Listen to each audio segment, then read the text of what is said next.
Before driving a car, you have to buy a car first.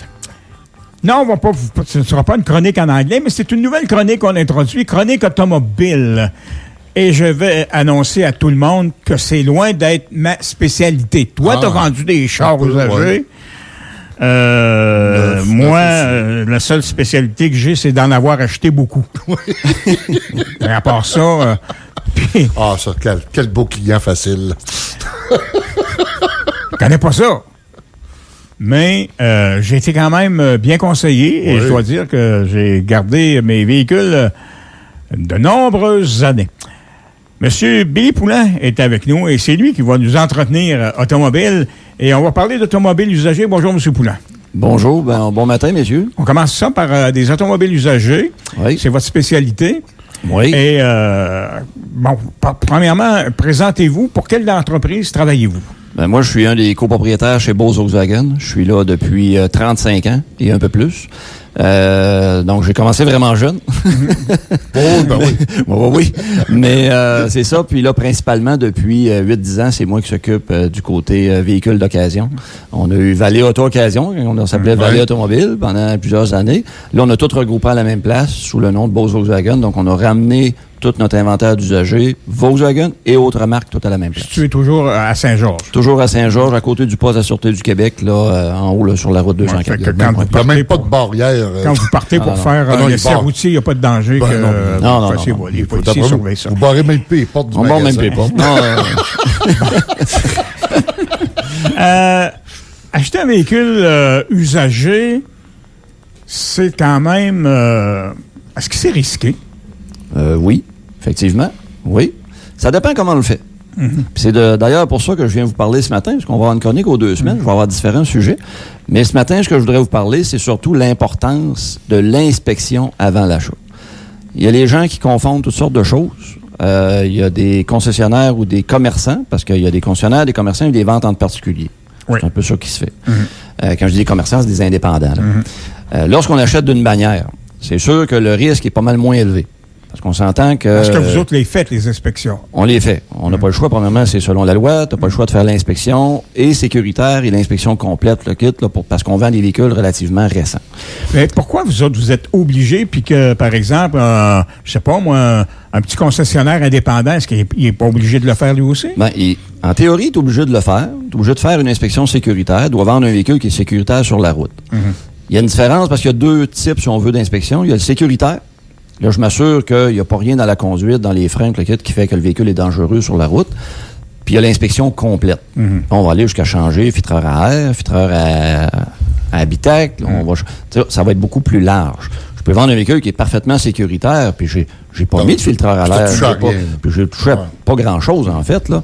Bon, là, on va voir ça des fois dans des véhicules plus vieux. Un véhicule, là, 4-5 000 ça peut arriver qu'on vende ça à quelqu'un, qu'on dit, on t'a fait un sécuritaire, là, il y a des petites bosses, il y a des choses comme ça, mais tu peux rouler avec, il n'y a aucun danger. Là. Ça, c'est une chose. Okay. L'autre chose qui arrive dans le marché présentement, depuis quelques années, qu'on voit assez souvent, on le voit très peu en région, honnêtement, mais on voit les gens regarder, puis ils magasinent aujourd'hui beaucoup par Internet. Puis là, ils nous arrivent avec une annonce d'un véhicule qu'ils ont vu dans un grand centre, puis le véhicule, il est 1 500, 2 000 $ de moins que le marché normal, mettons. Là, souvent, on avertit le client. On dit, es-tu sûr que le véhicule a été inspecté, qu'il n'a pas été accidenté, des choses comme ça? Là, le client me dit des fois, oui, il a été inspecté. Oui, mais a-t-il été volé? Oui, il y a des choses aussi là-dessus.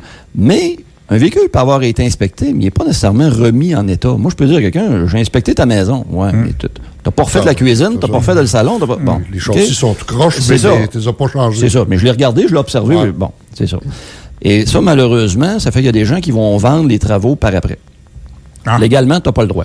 Quand tu annonces un véhicule sur Internet, le prix qui est annoncé, c'est le prix que tu dois le vendre avec tout ce que ça comporte dedans. Mais on s'entend qu'il y a toujours des gens qui se pensent un petit peu plus brillants que les autres, puis qui vont faire cette game-là. Donc ça, c'est à se méfier beaucoup. Demandez toujours de voir le rapport d'inspection qui a été fait par un technicien. Demandez de voir c'est quoi les travaux qu'il y a à faire dessus. De plus en plus, comme exemple chez nous, on fait les travaux avant la livraison au client. On fait l'inspection, on sort qu'est-ce qu'il y a à faire, puis on fait les travaux une fois que le véhicule est vendu avant la livraison. Est-ce que je peux, par exemple, si je vais chez vous, je trouve un véhicule qui me convient, un véhicule usagé. Est-ce que je peux partir avec ce véhicule-là et le faire inspecter par un autre mécanicien, un mécanicien de mon choix? C'est un autre de mes points que je voulais dire. Vous avez parfaitement le droit de demander une autre inspection. Puis si vous voulez challenger juste un petit peu le vendeur, faites juste poser la question. Si je prends ce véhicule-là, moi, puis je veux l'amener chez mon garage que je connais, c'est-tu possible? Que tu as confiance. Si la réponse est non, puis ça griche, puis que tu vois le gars circuler, puis pas trop à l'aise avec ça, je vais vous dire en partant, vous avez une bonne réponse à votre question. Méfiez-vous de plus en plus. OK? Si la personne dit, ben oui, aucun problème. Nous, il est inspecté, mais écoutez, oui, vous pouvez le faire si vous voulez. Puis souvent, d'investir 100, 150, 200 $, même si on l'achète d'un particulier, là, je connais mon voisin, j'achète son véhicule, mon voisin, il tient ça propre, là, c'est incroyable. Je ne sais pas comment il est le dessous de son véhicule. Je ne sais pas comment caler sa suspension, ses freins, bon. De payer un garage là, pendant 1 heure, 1 heure et demie pour se faire dire, voici, là, il n'y a pratiquement rien à faire là-dessus, ou se faire dire au contraire, il y a 4 000 $ à mettre là-dedans, tu ne payes plus le même prix, là, le véhicule. Là. Parce que tu te protèges quand tu achètes d'un commerçant autorisé, comme nous autres, là, qui a une bannière, puis que le véhicule a été inspecté complètement, puis qu'on peut te montrer la feuille et dire, voici ce qui va être fait, les freins en avant, les freins en arrière, le filtreur à l'air, le changement d'huile, etc. Tu as quand même une obligation de garantie quand tu achètes d'un concessionnaire. Oh, mais pas aussi long qu'un véhicule neuf. Non, mais il existe des garanties prolongées. Il existe ce qu'on appelle une garantie certifiée. Comme chez Volkswagen, on a une certifiée. On peut rallonger de 2 ans, 40 000 km la garantie. À peu près la même chose qu'une garantie du manufacturier complète. Là, donc est-ce que ça veut dire que la garantie de base n'est pas peut avoir été, par exemple, éliminée? On l'a complètement, en termes de temps et de kilométrage. Ça arrive. Là. Si le véhicule a plus que, comme exemple, chez Volkswagen, c'est 4 ans, 80 000 km complète. Si le véhicule a plus de 4 ans, plus de 80 000 km, la complète est finie. Il reste le motopropulseur jusqu'à 5 ans, 100 000 km. Mais quelqu'un peut aller plus que ça. Quelqu'un qui dit, moi, je vais le prolonger jusqu'à 180, jusqu'à 200 000 km, ça se fait. On peut couvrir un minimum juste moteur transmission, comme on peut couvrir l'ensemble du véhicule. Là. On peut couvrir les portions plus électroniques, la radio, ces choses-là. Parce qu'aujourd'hui, ça va vite. Là. Ce que les gens, des fois, réalisent pas, c'est que... Les ordinateurs, aujourd'hui. C'est ça. C'est rendu des ordinateurs sur 4 roues, là, bien souvent. Là. Je regarde mes techniciens dans l'atelier. Plus souvent qu'autrement, sont à côté d'un véhicule avec un scanner, puis les gars jouent sur un ordinateur. Là. Ils sont rarement les 2 mains dans l'huile jusqu'au coude. Là. C'est très rare que ça arrive, ça. Là. Ce que l'acheteur de véhicules usagés va regarder en premier, j'ai l'impression, c'est le prix, mais aussi le kilométrage. Oui. Est-ce que vous êtes en mesure de garantir le kilométrage? Êtes-vous capable de détecter si quelqu'un a Ça va être dur de garantir, sauf un véhicule qui vient de chez moi. Comme moi, j'achète pas à l'extérieur. C'est tous des véhicules que j'ai repris en échange de mes clients. Donc, on a le suivi au service, règle générale. On a maintenant les rapports Carfax. Je sais pas si les gens savent ce que c'est un rapport Carfax. Ça, j'aimerais que vous l'expliquiez. C'est un rapport d'historique de véhicules. Autant pour savoir les accidents qui ont pu être déclarés par les assureurs. Autrement dit, c'est une base de données qu'on appelle Carfax. Eux vont collecter ça des assureurs et des garages pour mettre dans le rapport toutes les visites qu'il y a eu avec les kilométrages. Ils vont mettre s'il y a eu un accident, exemple, il y a 2 ans, avec un montant de dommages assez souvent. Il y a des fois qu'il n'est pas là. Faut pas penser que c'est 100% fiable comme rapport, dans le sens qu'il peut manquer des informations. Mais règle générale, on peut pas mal se fier à ça.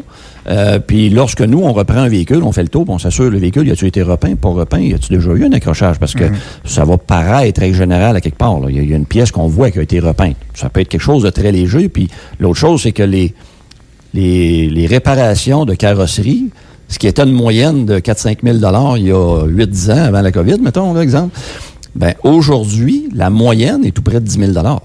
Fait que lorsqu'on voit une déclaration de dommages de 6, 7, 8 000, il ne faut plus penser que le véhicule était quasiment scrap. Là. C'est plus ça. Là. Ça peut être juste 2 portes. Hein. C'est ça. Ça va très, très vite. 4-5 000 $, là, c'est un coin de bumper en reculant dans notre poubelle le matin. Là, c'est à peu près ça. Là. Moi, j'ai des farces, mais ça ressemble à ça. Là. J'ai un de mes beaux-frères qui a toujours eu des véhicules usagés. OK? Oui. Et il me disait, Gaston, quand tu achètes un véhicule usagé, prends-le toujours au-dessus de 135 000 kilos, parce que toutes les réparations qu'il y avait à faire ont probablement été faites.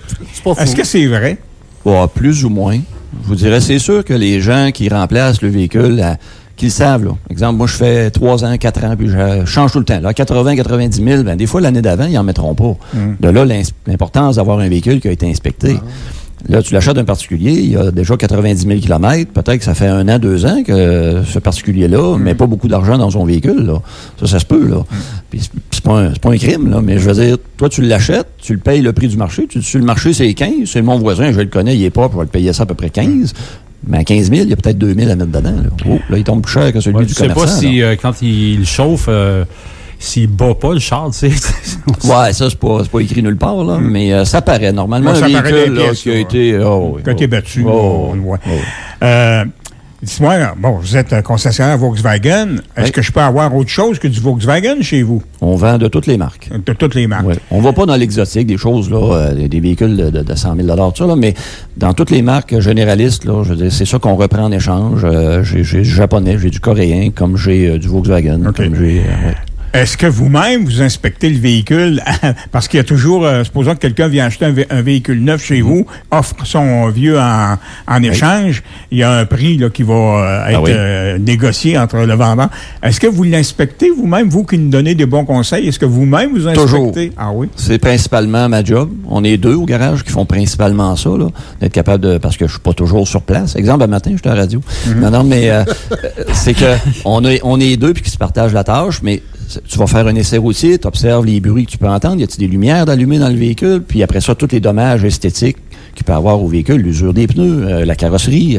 Là, on sort le rapport Carfax, nous, dès l'évaluation pour savoir est-ce que ce véhicule-là, il y a déjà eu une déclaration de kilométrage, exemple, qu'il y aurait une erreur dedans. Il peut avoir aussi une déclaration d'assurance. Il peut avoir un dommage de 18 000, puis que le client, lui, il n'est peut-être pas le premier propriétaire, puis il n'était même pas au courant. Ça nous arrive de voir un visage changer de couleur d'un bureau parce que le vendeur d'avant n'a jamais dit qu'il y avait déjà eu un dommage de 18 000. Puis là, le client est chez nous, puis il pense que son véhicule n'a jamais été accidenté, puis il l'est. Fait que là, des fois, là, ça accroche un petit peu, mais normalement, ça sort place. Là. Mais veut dire, quand on a le rapport pour le prouver. Donc, c'est maintenant facile. C'est pas juste sur la parole du vendeur qui dit, il me semble qu'il a été peinturé, puis là, d'après moi, il y a eu ci, puis il y a eu ça. Là, on sort le rapport, puis on est capable de le savoir. Est-ce que vous avez, à un certain moment donné, on avait l'impression que les véhicules usagés étaient devenus rarissimes? Oui. Est-ce que c'est quelque chose que vous avez constaté chez vous? Oui. L'inventaire est encore difficile à obtenir. Pourquoi? Il y a une très, très bonne demande présentement dans le véhicule d'occasion. Là. Je regarde depuis janvier, là, même janvier, on a battu des mois de l'année passée, en février aussi, en mars, on a eu un très gros mois de mars.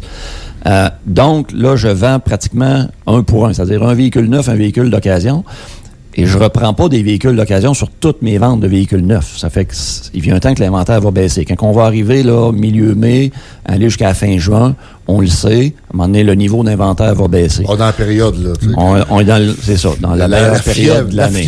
Et puis, dans le contexte qu'on connaît, depuis quelques semaines, les voitures électriques, est-ce qu'il y a une hausse de la demande, en tout cas pour les occasions? Il y a un peu plus de demande, oui, puis les prix sont quand même intéressants. Est-ce que le prix va remonter des véhicules électriques? Parce qu'on s'entend, là, les valeurs étaient quand même plus basses après, exemple, 2 ans ou 3 ans qu'un véhicule à essence. Actuellement, c'était ça. Okay. Là, est-ce que ça va changer? Ça, c'est l'offre, la demande, c'est le marché qui va nous le dire. Possiblement qu'il va y avoir une certaine petite hausse, là. Jusqu'où, on ne sait pas. Ça va dépendre évidemment du prix de l'essence. Mais oui. Voilà. C'est que on a appris bien des choses ce matin. Toujours. On va se reparler dans 2 semaines. Il y a sûrement d'autres aspects à explorer sur le véhicule usagé. Oui, oui, exactement. Je vais revenir avec plaisir. Puis comme j'ai parlé depuis le début, là, mais le meilleur conseil que je pourrais donner puis que je donne à mes amis, lorsqu'ils des fois ils me parlent qu'ils achètent tel ou tel véhicule, puis ça se peut que je ne l'aille pas en inventaire puis qu'ils l'achètent ailleurs, c'est toujours prendons le temps de faire une inspection. Ou des fois, ils achètent le véhicule de particulier pour un de leurs enfants, quelque chose comme ça. Je dis tout le temps, investis 1 heure, 2 heures dans un garage pour te faire dire qu'est-ce qu'il y en a. Ça, c'est valide. Achetez-vous encore des autos dans les encans? Non, je n'achète plus de véhicules. Moi, je n'achète pas de véhicules dans les encans. Je m'approvisionne seulement que par mes échanges. OK. Merci beaucoup, M. Poulet, d'être passé en studio. On se reparle dans 2 semaines. On s'arrête. La chronique automobile d'occasion vous a été présentée par Beauce Volkswagen, le seul concessionnaire Volkswagen en Beauce. Un rendez-vous pratique pour suivre les tendances du marché, mieux comprendre la valeur des véhicules d'occasion et découvrir aussi les nouveautés qui arrivent sur nos routes. En réflexion pour changer de véhicule ou en mode magasinage, profitez d'une expertise complète autant dans le neuf que dans les modèles d'occasion. Beauce Volkswagen, des modèles neufs, un vaste choix de véhicules usagés de toutes marques et un centre d'esthétique. Tout sous un même toit.